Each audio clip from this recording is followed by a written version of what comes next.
Why choose a Sleep Number smart bed? Can I make my site softer? Can I make my site firmer? Can we sleep cooler? Sleep Number does that. Cools up to 8 times faster and lets you choose your ideal comfort on either side. Your Sleep Number setting. Enjoy personalized comfort for better sleep night after night. It's the final days of our Black Friday sale. Recharge this season with a bundle of cozy, soothing comfort. Now only $17.99 for our C2 mattress and base, plus free premium delivery. Prices higher in Alaska and Hawaii. Check it out at a Sleep Number store or sleepnumber.com today.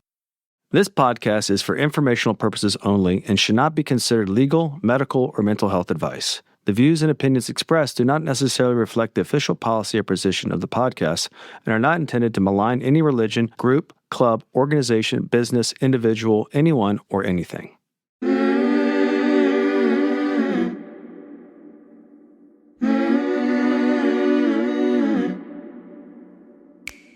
I'm Sarah Edmondson.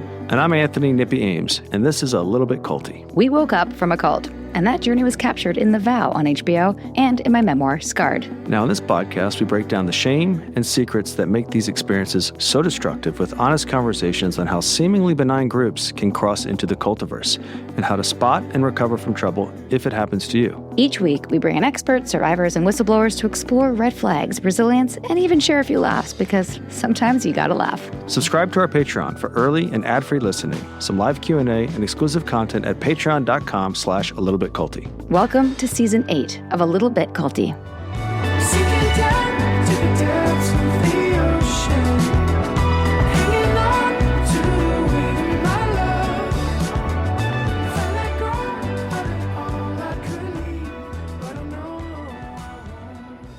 Welcome back, everybody, for part 2 with Heather Gay, Real Housewife of Salt Lake City, best-selling author of Bad Mormon, and the unapologetic force behind the new limited TV series, Surviving Mormonism. In this episode, Heather opens up about the real cost of speaking out, the tidal wave of connection and support she found in the ex-Mormon world, and how every step away from LDS orthodoxy changed her sense of self, family, and purpose. We talk about the fallout her kids faced in Utah and the surprising creative joy she found on the other side. We also get candid about the messy ripple effects, like what it means to pursue penance as an activist, the personal responsibility Heather feels to acknowledge harm and make space for survivors, and the wrenching stories she's brought forward in her series. Heather isn't just challenging church hierarchy, she's also reclaiming spirituality on her own terms, unpacking tithing, faith, ritual, and what it means to be a daughter of God after the church. Plus, you're going to hear about facing church pushback and the difference between forgiveness and accountability, the power of community, and yes, the little rule-breaking pleasures that come with finally living life on your own terms. We are so happy for you, Heather, that you get to do that now. In the spirit of evolution, empathy, and sharing hard truths to spark real change, you'll see why we call Heather the Leah Remini of Mormonism. Don't forget to watch Surviving Mormonism with Heather Gay, available now on Peacock. And if you're jumping in without having listened to part 1, you know the drill. Go back because our previous convo sets you up to enjoy both episodes. Here's part 2 with Heather Gay.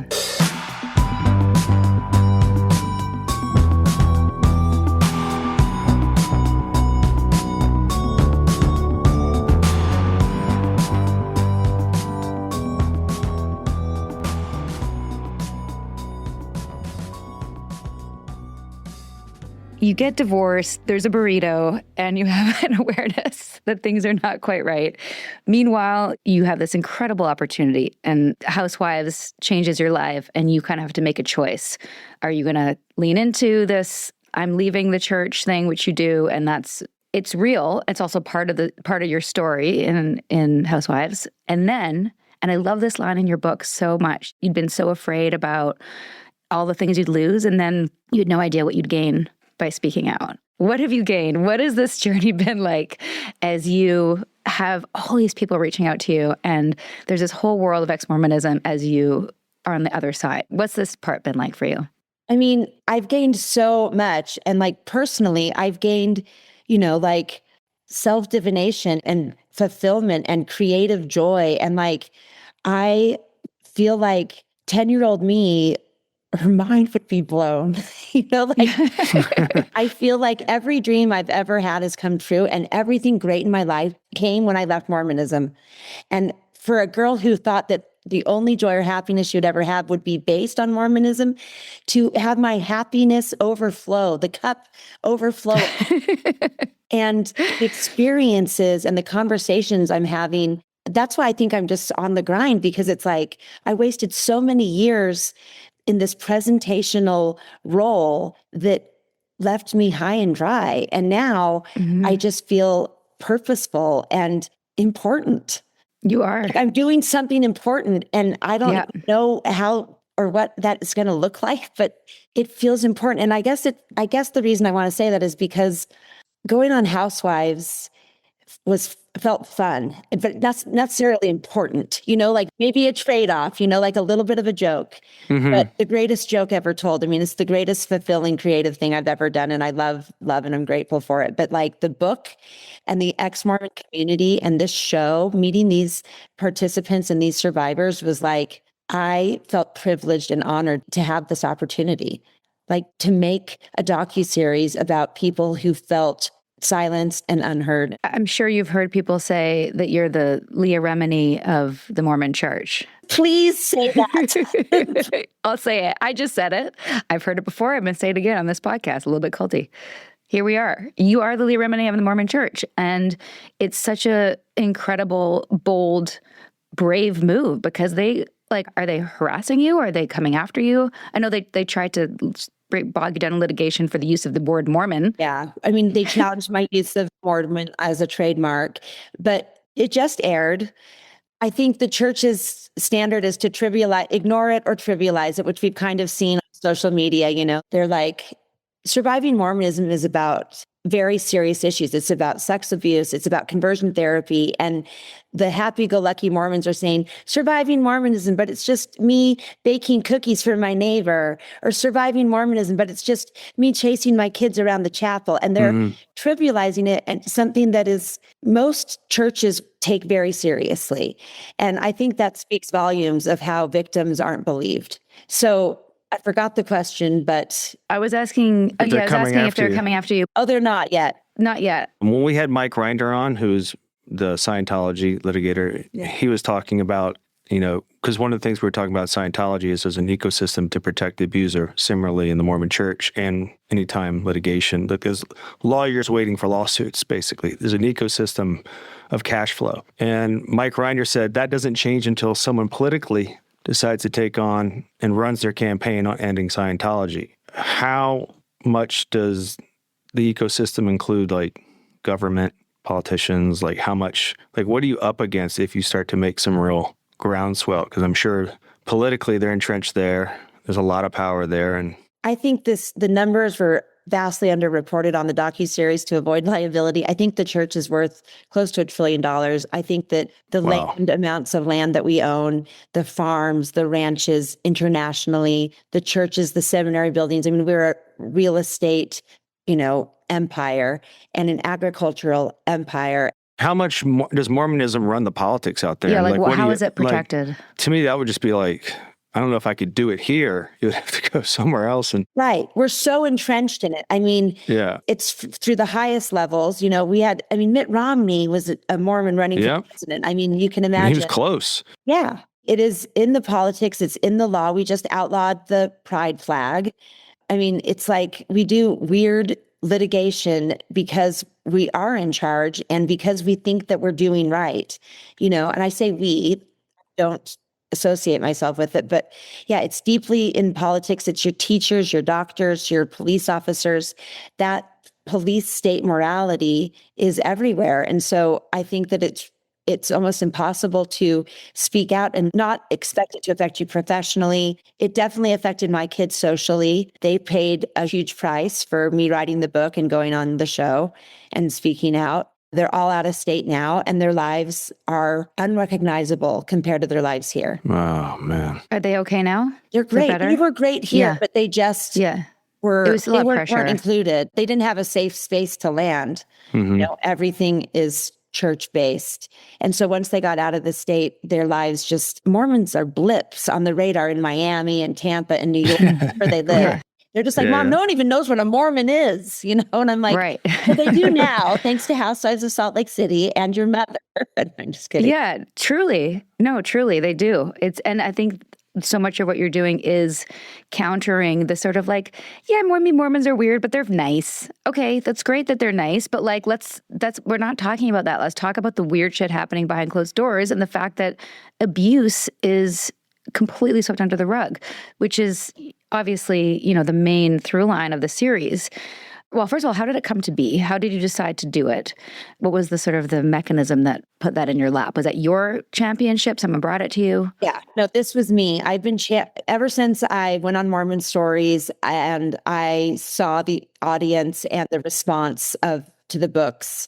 I mean, when I went on book tour and I saw the venues overflowing to capacity and people, and like those were people that like, they weren't Housewives fans. They were like Mormon fans, it was a very distinct difference on the book tour. And I just thought I had the opportunity, and I had seen what Leah Remini had done, and I was deeply inspired by her work. And I thought, this is what I want to do. And I'd been pitching it to anyone that would listen. And when I started thinking about the stories we were going to tell and did some outreach, it became really ridiculous to me that I was talking to people all over the world about their horrible experiences when I knew that my best friend had a story and a horrible experience that I had refused to listen to and never given space to. And that's when I was just like, okay, this is like, I've missed the mark here. If I really mean this, if this is really a passion project, I need to start close to home.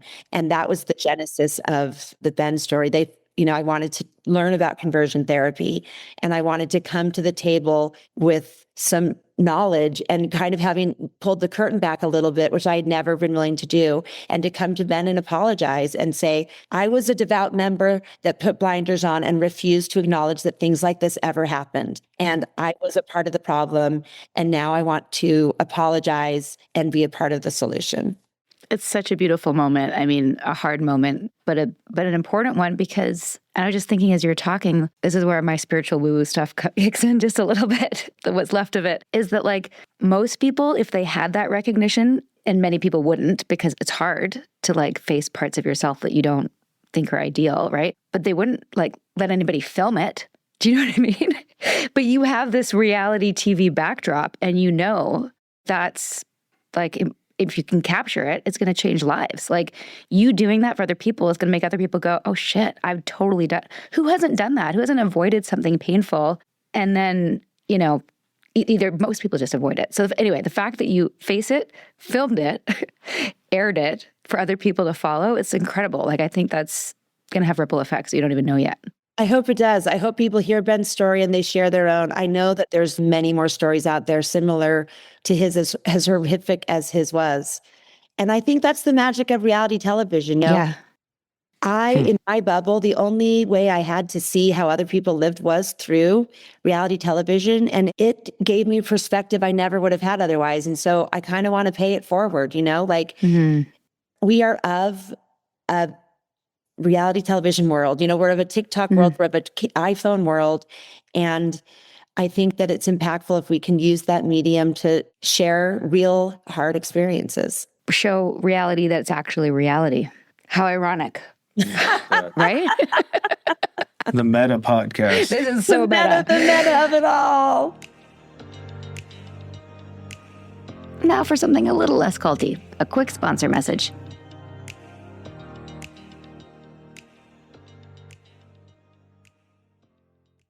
Since moving to Atlanta, we have lost track of some of our finances. School fund here, savings there, old bank accounts. Half the time I'm trying to remember what everything's worth, and the other half I'm wondering if we're leaving money on the table. Feel organized and confident in your finances with Monarch, an all-in-one personal finance tool that brings your entire financial life together in one clean interface on your laptop or your phone. And right now, just for listeners, Monarch is offering 50% off your first year with code CULTY at monarch.com. When we started using Monarch, we learned we weren't saving as much as we could, and how much cash was sitting idle and unallocated. And trying to keep track of our finances on more than one app ate into our valuable time. Monarch Money is built for people with busy lives who want to actually feel on top of their finances without turning into spreadsheet people. You just link your accounts, and Monarch does the heavy lifting. Smart spending breakdowns, clear visuals, and real insight into where your money's going.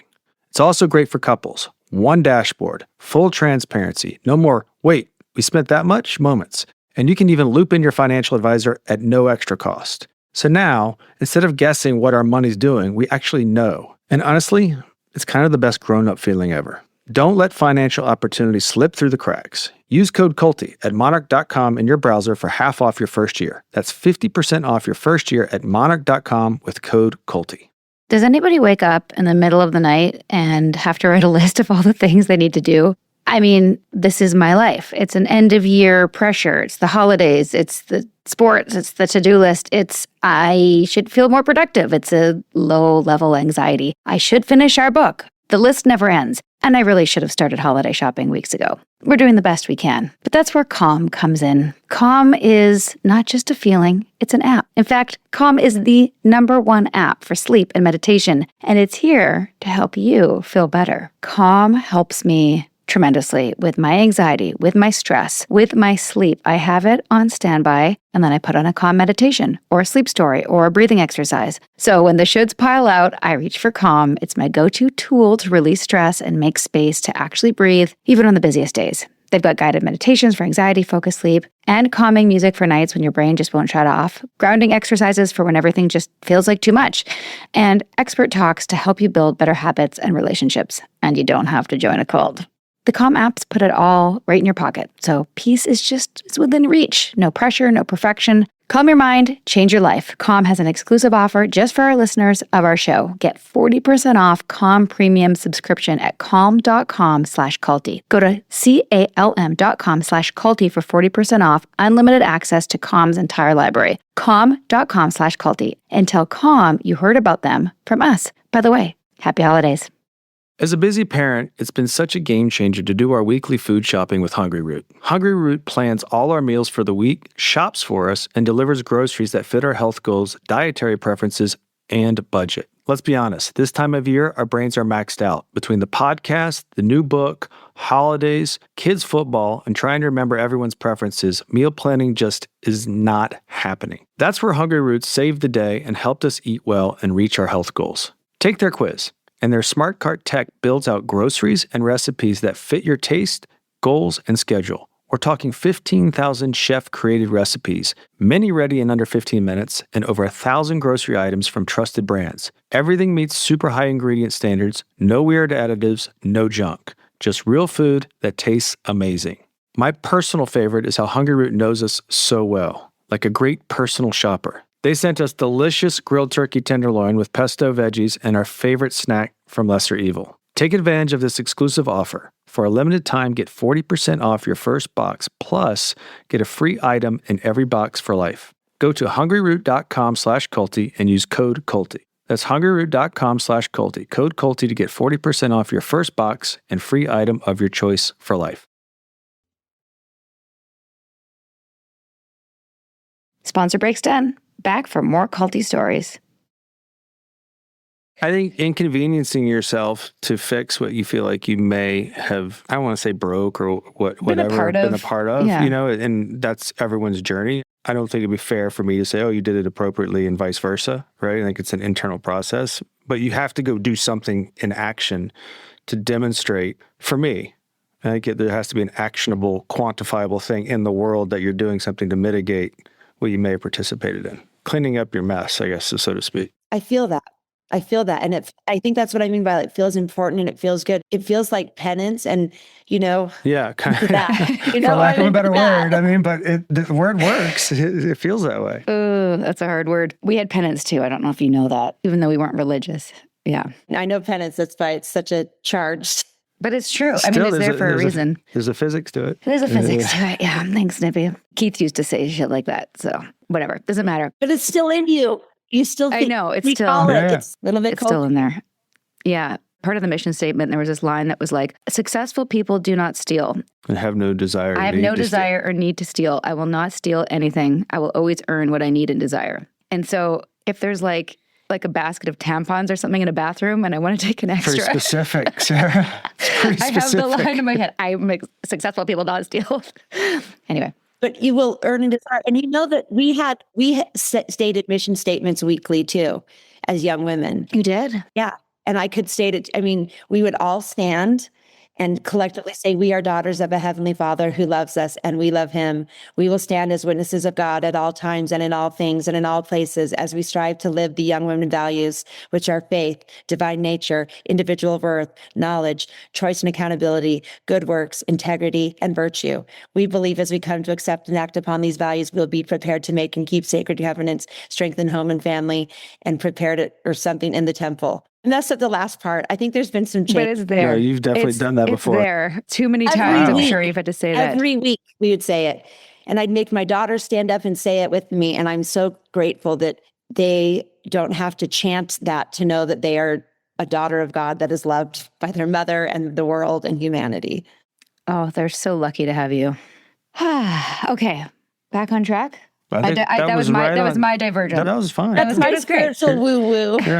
Yeah, I love it. Sidebar, sorry.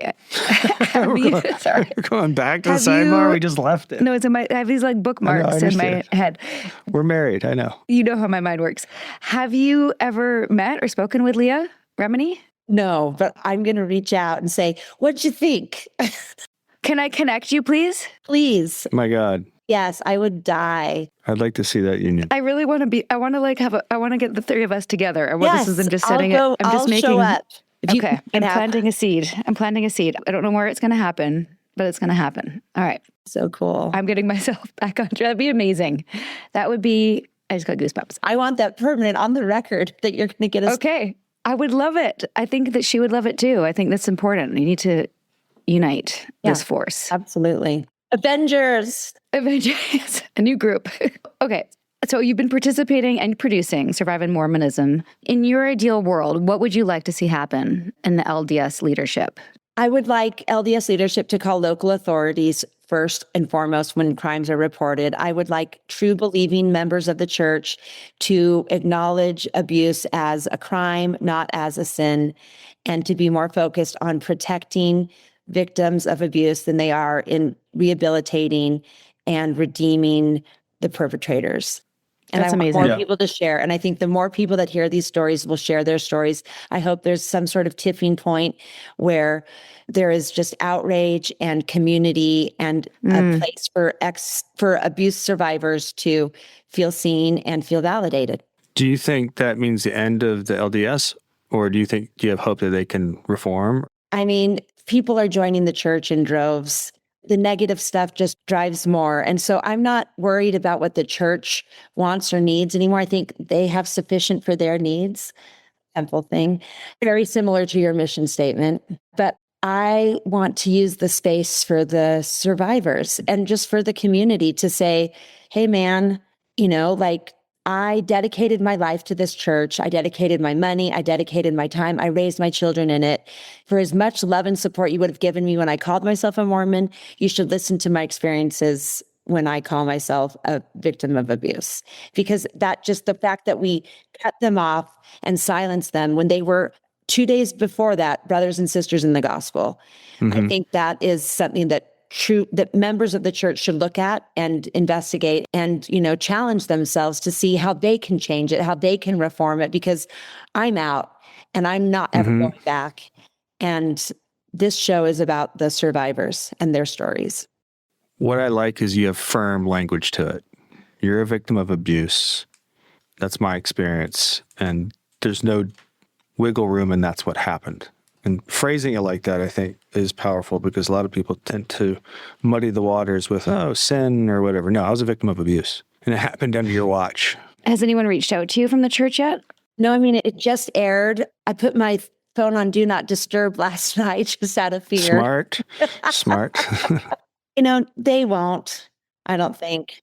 Halloween's over. My pumpkins won't get smashed. I mean, I don't know. Yeah. It's like, Mormons are nice, kind, good people. They'll kill me with kindness, which, I don't think I'll get a box of snakes, but you might get a little extra snubbing at the grocery store. I hope not. I hope that they overcompensate by being extra nice to show that they have no idea what I'm talking about. I'm going to double dog dare them to watch your series and make changes, because if they are who they say they are, they will. And they might not be strong enough. I don't know if that's the approach. They might not be virtuous enough to take the feedback, but this is some serious feedback. We didn't even talk about the hotline. Did you know about the hotline before you started the series? No and tell our audience. idea. I thought That's a a crazy hotline shit. was like Yeah. 911, or to RAIN or to true mental health professionals, a hotline to a law firm. And when bishops are reprimanded for calling that hotline for calling authorities rather than the hotline, that is something that is just unconscionable. It's how can you justify that? It's crime should be Disgusting. reported as crime, and sin should be redemption for sin should be an afterthought to children being protected from predators. What was the most, I don't want to say shocking because that's not our podcast, but like the thing that really rocked you the most that you heard? Lizzie's story was really, really, really, really, really hard to hear. To know that, Lizzie was born to a man that believed that God sent her to him for his pleasure. And to frame that, I felt like Lizzie was remarkable and so articulate and strong and braver than I ever could have been, and came out of such incredible circumstances. In her relationship with Jenny, I found their story so moving. She protected the church because she loved the church and she loved being a Mormon, and she protected her dad and her bishops, and she didn't even go after the church for decades. She assumed it was her fault somehow. And I just thought it was remarkable that she had the fortitude to, stand up to them. Let's take a break from the Cultiverse. Here's a word from our sponsors.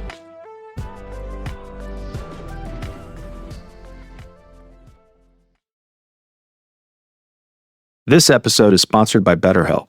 It's that time of year when the days feel a little shorter, the light fades earlier, and suddenly, even small things feel a little heavier. It's a good reminder to check in with your people and with yourself. Maybe that means calling your mom or grandma, texting a friend you haven't seen in a while, or finally setting up that lunch date you've been putting off.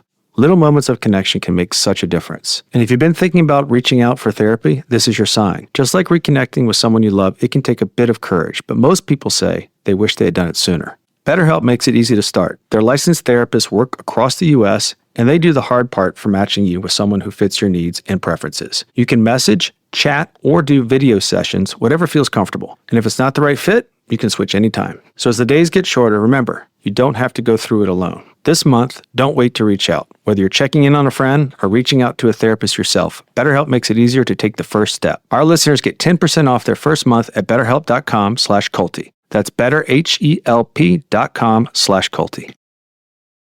The wait is over. Dive into Audible's most anticipated collection, The Best of 2025, featuring top audiobooks, podcasts, and originals across all genres. Our editors have carefully curated this year's must-listens, from brilliant hidden gems to the buzziest new releases. Every title in this collection has earned its spot. This is your go-to for the absolute best in 2025 audio entertainment. Whether you love thrillers, romance, or nonfiction, your next favorite listen awaits. Discover why there's more to imagine when you listen at audible.com/bestoftheyear. Join me and follow the podcast Conspiracy Theories, where we explore what's really going on behind the official narrative. Like, what if the Loch Ness Monster isn't a monster at all, but an elephant? What do the richest 1% know that we don't? And why are they building all those bunkers? And really, what the heck is going on with the Denver airport? Join me every week to see just how high up this goes on the Spotify podcast, Conspiracy Theories. Listen on Spotify or wherever you get your podcasts.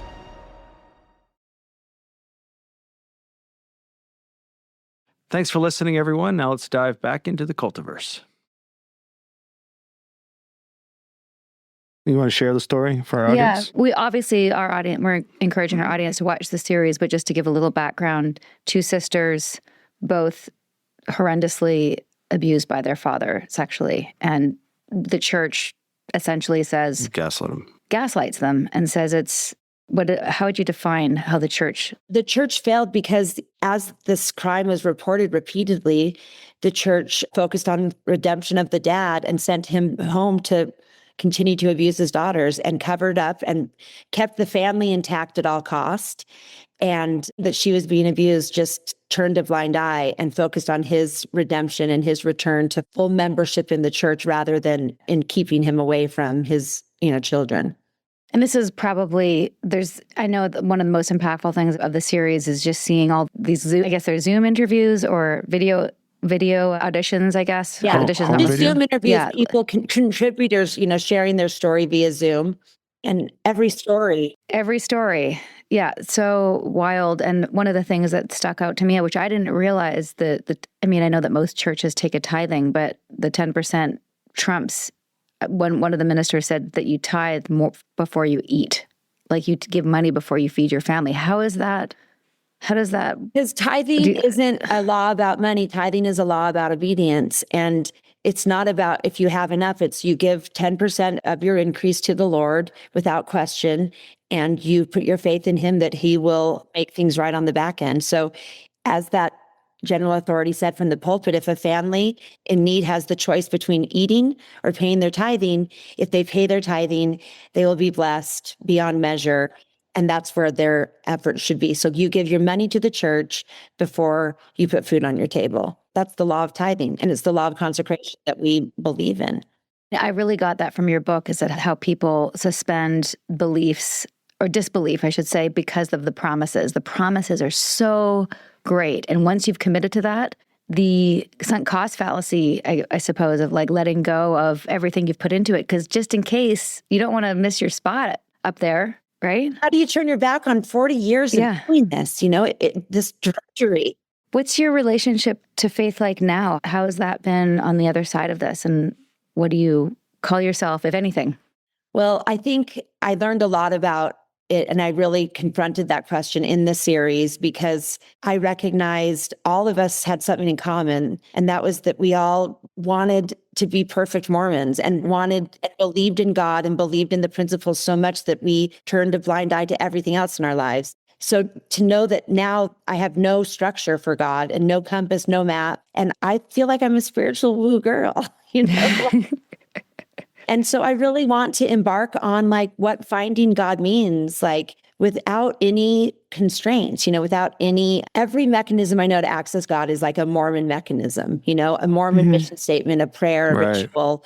And I want to, now that's been imploded, I really want to start from the ground up and find God and see what that looks like. And maybe in whatever form, and I'm saying the term God, but just, fill the void that has been created by, breaking free of this control. If you are considering joining any other group and you want to know if it's a cult or not, feel free to reach out to me. Because now I have guides and mentors. Before the call was coming from inside the house. Yeah. Oh, I have now I have the world as my oyster. I took a world religions class at BYU. I thought I knew everything. And I just can't believe that I sat there and looked at the scope of Sikhism and Hinduism and Islam through the frame of Joseph Smith and Mormonism and us being the only true faith on the earth. Like, that's not a world religions class, BYU. That is crazy talk. Crazy talk. Have you seen the Book of Mormon on Broadway? Yes, you must 7 have. times. Yes. And no lies are told. It is such a perfect satire of our faith that I belly laugh and feel. I bet. And I saw it as a believing Mormon, and I thought, people are going to see the good in it. And I saw it lapse Mormon, and it's, even funnier still. I have to go back. I saw it when I was in Nexium, and I didn't know everything I know now. So I'm sure I would appreciate it much more. But I remember there was 2 old women behind me who came thinking it was like a pro-Mormon situation, and they left it. The intermission, they're like, wait, is this a comedy? They were not. They didn't get it. They were not happy. They didn't get the memo. As I'm saying that, I'm thinking about like so many things that I feel like we've covered a lot, but just to kind of lean towards wrapping up. We have listeners and you have listeners who probably want to support friends and loved ones who are, maybe questioning, processing religious trauma or processing if they're even in something healthy or not. We don't have to say call. Is this a healthy thing for you? What advice do you have for people who really want to offer help and understanding? I just think compassion and empathy I just think compassion, because it was that moment of compassion when John Dehlin went, oh, you're still deep, you're still in it, It gave me space to walk out of it. And I think that creating that compassion and maybe that like soft place to land when you're still struggling is an important step in walking all the way out. Well, you've certainly provided that for so many people. I hope you can keep up with your DMs as this series makes its rounds. Well, thank you. Yeah, so what now? Do you have this coming out? Do you have other things in the hopper? Or? I hope for a season 2. There's more. I hope more stories are shared. And right now I'm working on a fiction book. So I'm working on, because, so much of what's really great is when you can fictionalize it. Wink, wink. So writing is like my great calling, and I love it. And I love being a housewife, and I love just being in this place now I'm an executive producer. I never thought I'd say that, see my name in lights. And I'm just, I've lived the last few years without a lot of hope. And so now I'm just kind of on a new chapter, and I'm hopeful. I'm hopeful to affect change. I'm hopeful to make a dent, and I'm hopeful to leave a legacy. That's awesome. You definitely will. One of our new favorite questions we've been asking guests is, because most cults have a lot of rules, what are some of your guiltiest pleasures that you get to enjoy now without any guilt? Oh, extramarital sex. Yes. Real bras and panties. I mean, bras on my skin instead of bras over a garment t-shirt. It's like, it felt like shedding an inflatable suit. Like I was in an inflatable seahorse suit and just putting my bra on against my skin, and underwear is the sexiest thing I've ever given myself the pleasure of having. And that is my number one rule break. I love it. Don't wear your bras over your garments, girls. Just don't do it. That's really good advice. It's great advice, I guess. Yeah. Well, you had your garments. We had our sashes. Both were horrendous. And most cults have something that you have to wear that are just like, what are we doing? But, it's part of the obedience, I guess. I love this for you, Heather. I'm so glad that we finally met. I just think you're such a badass and so cool. I was looking forward to this. This is like peak experience for me. And this was so easy and fun, right? Are they all this easy and fun? I mean, I think we're the funnest for sure. I mean, we had a lot to work with, Heather. I mean, we had a lot to work with. We're a warm audience. We're not going to ask you questions like, someone from, I don't want to diss on any particular news outlet, but, so why do people join cults? And like, it's just people ask dumb questions. This is a very safe space, speaking of compassion and holding space, but also this whole time I keep thinking, when are we going to start recording? Because it was you know what I mean? I kept thinking, I got to get my interview face on. But thank you for disarming me to the point where I never remembered that this was an actual interview. Those are the best ones. We better be recording. I'd be so bad if we weren't recording. We made that mistake. We have done that before. It was awful. I'll never do that again. No, I think that's the goal. We could recreate it. Yeah. Yeah. It's easy. Are you ever in Atlanta? Do you have any reason to come here? Well, I do now. To hang out. I'm a bird. I'm an empty nester. I'm traveling everywhere. And like I'm friends with a few of the peaches, a few of your housewives, Atlanta housewives. Well, maybe here, or maybe I feel like we're overdue to come to Salt Lake. I did tell John Dehlin that we need to do something. It's been a while since we've hung out. Have you ever done his Thrive event? Yeah, I've done one of his Thrives, and I would do another. I love those. Same. Are my people. And that would be really cool. And we could hang out with Dre too, because she's the coolest and she loves you guys. I'd love to meet her. Do you think I could come? Yeah. And we'll do a mini lip plump. We'll give you a little between. I need that little. What? I definitely need that. Nippy things. Also, laser hair removal. If you got, pits and bits, we can take care of you. Don't worry. I'll be on a flight in about 48 hours. What do you do for dudes? We are gender free. We do a lab zillion. It's belly button to backside. Smooth like a dolphin if you're into laser hair removal. But if you're not into laser hair removal, we can give you a facial, we can give you a chemical peel, we can give you Botox, you can get I'll do a facial. We're not gendered. I definitely want to do a chemical peel. Do you do Moxie? No, but Greg wants to, so we might pull it in. But we do you do a tulip? Do you do a tulip? Tulip, no. No, you don't do a tulip? What about the big toe? We do the big toe. The big toe is really popular. I thought we also so. do the pea shot. If you're not careful, you're going to get laser hair removal and a pee shot, and you're not going to be happy. Oh my God, I love this so much. You know what? I really like to also not talk about cults for a minute. Can I start a new podcast? I know, but seriously, you started this in the midst of all this. You have a thriving, we need to talk about a thriving business. Yeah. And you open up another location and you're so entrepreneurial and like you're doing all these things. It's amazing. I'm a Mormon, man. Pioneer grit, industry, the beehive state. You can't pull it out of me. That's the good quality. It's that like, There you go. always working. Yeah. I feel that. Maybe I was actually a Mormon in another life because I've resonate with that. I'm a Mormon in this one. Clearly you were. We were in something in another life together for sure. So Heather, the Latter-day Saints used to come to my house as a kid because my dad, I guess technically would be Mormon. And I remember a time they came to the door and my dad was upstairs and he goes, "Tell them I'm dead," while they were at the door. He's The like, only "No, way just they'll take you off the don't list, go." you have to produce a death certificate, notary public too. Oh dear. They're serious. Yeah. I think they deemed they didn't want the Ameses back in the Mormons. I think that... You know, you might not have added too much to the congregation. But anything we didn't ask you, anything you wanted to say, any like final sound bites? Thank you for having me. Watch Surviving Mormonism. Tell your Mormon friends to watch it if they have, Doubts. any guts whatsoever. If they love their church, they should watch the show about their church. Yeah. Yeah. If they really love their church, they should watch the show. That's a very basic fact. That's a reasonable request. A reasonable request. If it's not true, then it's not true, but you should just watch it and find out. And you'll know what to defend or not. Yes, exactly. Well, Heather, I can't wait till our paths cross in person. Yes. Wish you all the best on this tour. And I'm going to give you one piece of unsolicited advice, if you don't mind. Uh-oh, careful. If it gets too intense, and because you've already lived through it, and then you have to live through it again on the show and probably editing and stuff, if people want to get into stuff that you don't want to talk about it, just direct them to the show. Say, that's exactly why we made this show. I highly recommend people watching it because it can be traumatizing to relive all those details. You're right. Again and again. That's good advice, and I will do it. Protect yourself. You've seen me Protect doing yourself. it. I want you to think, thank you. She's doing You're that. outsourcing their work a little bit too. Yeah. You've earned that. That's what I say. That's Watch why it. that's one of the reasons we wrote our book. I'm going to send You you get our new book questions when and it's just be out like- in the spring. Absolutely. I can't wait. Yeah. Amazing. Well, I send you a big hug, Big hug. virtual hug from Atlanta, Salt Lake. All the best. Hand signal across the universe.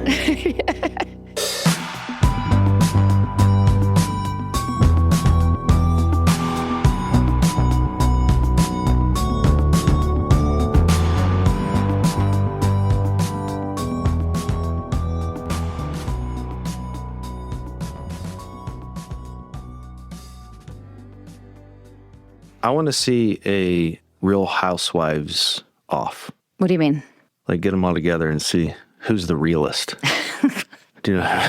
I don't feel like I another need that. TV series? What I feel is, Like the finals of Real Housewives, Real Housewives of the USA. well, here's what's crazy, Nippy. Like Heather would be in the finals. No, here's what's crazy is that there's another person that she's in Salt Lake with, another housewife, that is being accused of running a cult. There's a new series. She's a Pentecostal, I think her name is Mary. I got to go back and check. She runs a Pentecostal church, and there's a docuseries out about her that's calling her organization, her church, a cult. So, Kind of throwing that word around a lot these days. watch the preview. It's definitely problematic. She's allegedly married to her stepfather or step-grandfather. I haven't researched it yet, clearly, but there's some serious culty undertones there, overtones. Anyway, I mean, obviously the series was very hard to watch, but we think it's a great series.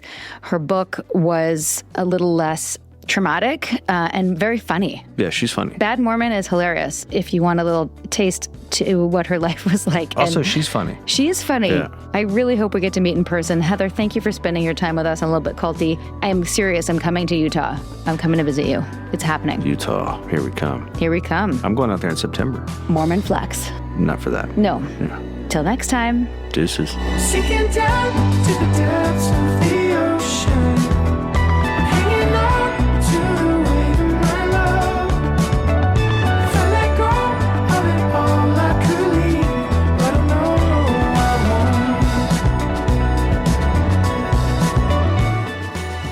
I We hope you're enjoying A Little Bit Culty. If so, please do show us some love. Drop a rating or leave a review. Hit subscribe on Apple, Spotify, or wherever you listen. And subscribe to our Patreon at patreon.com/alittlebitculty. Even better, send this episode to someone who needs it. Maybe they're in a cult. Maybe they're just a little bit susceptible. Or maybe they just love a good story. Spread the word, spread the love. Thanks for listening, and see you next time. A Little Bit Culty is a Trace 120 production. Executive produced by Sarah Edmondson and Anthony Nippy Ames in collaboration with producer Will Rutherford at Citizens of Sound. Our co-creator is Jess Temple Tardy. Our production coordinator is Leslie Dinsmore. Writing by Sandra Namoto and social media marketing by Eric Swarzinski and Brooke Keene. Our theme song, Cultivated, is by the artists John Bryant and Nigel Aslan.